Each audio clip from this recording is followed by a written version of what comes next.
a man who fought for 30 years. This is the story of Hiroo Onoda, a Japanese officer who fought in World War II.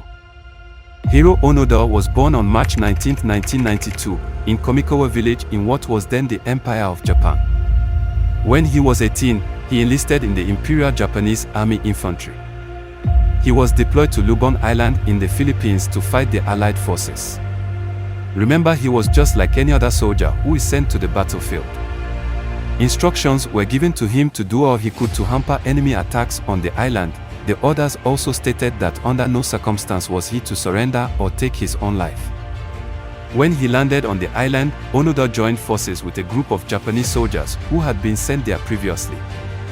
The officers in the group outranked Onoda and prevented him from carrying out his assignment, which made it easier for the United States and Philippine Commonwealth forces to take the island when they landed on February 28, 1945. Within a short time of the landing, all but Onoda and 3 other soldiers had either died or surrendered.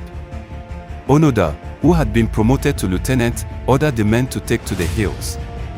Onoda, however, continued his campaign, initially living in the mountains of Lubon Island in the Philippines, with 3 fellow soldiers. During his stay, Onoda and his companions carried out guerrilla activities and engaged in several shootouts with the local police. Onoda, along with his fellow soldiers, allegedly killed up to 30 Filipino civilians on Lubon over 3 decades, during and after World War II. Toward the end of 1945, leaflets were dropped by air with a surrender order printed on them from General Tomoyuki Yamashita of the 14th Area Army. To the men who had been in hiding for over 6 months, this leaflet was the only evidence they had that the war was over. Onoda's group studied the leaflet closely to determine whether it was genuine and decided it was not. One of the 4 soldiers, Yuichi Okotsu, walked away from the others in September 1949 and surrendered to Philippine forces in March 1950, after 6 months on his own. This seemed like a security problem to the others and they became even more cautious.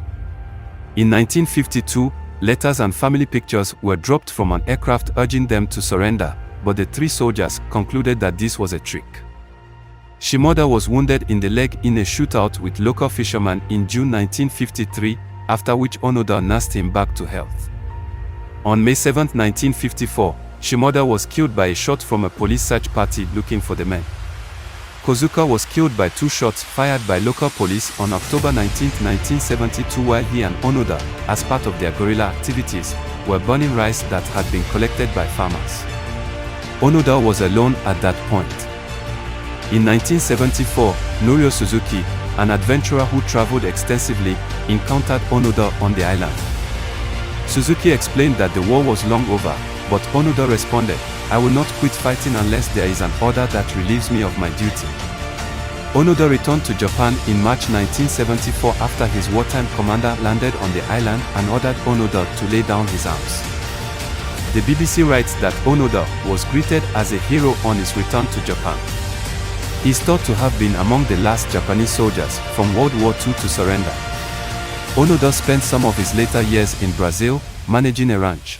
Onoda decided to return to Japan to teach children how to become strong enough to overcome their difficulties. Onoda died of heart failure on January 16, 2014 at the age of 91 at St. Luke's International Hospital in Tokyo, from complications due to pneumonia. What a hero!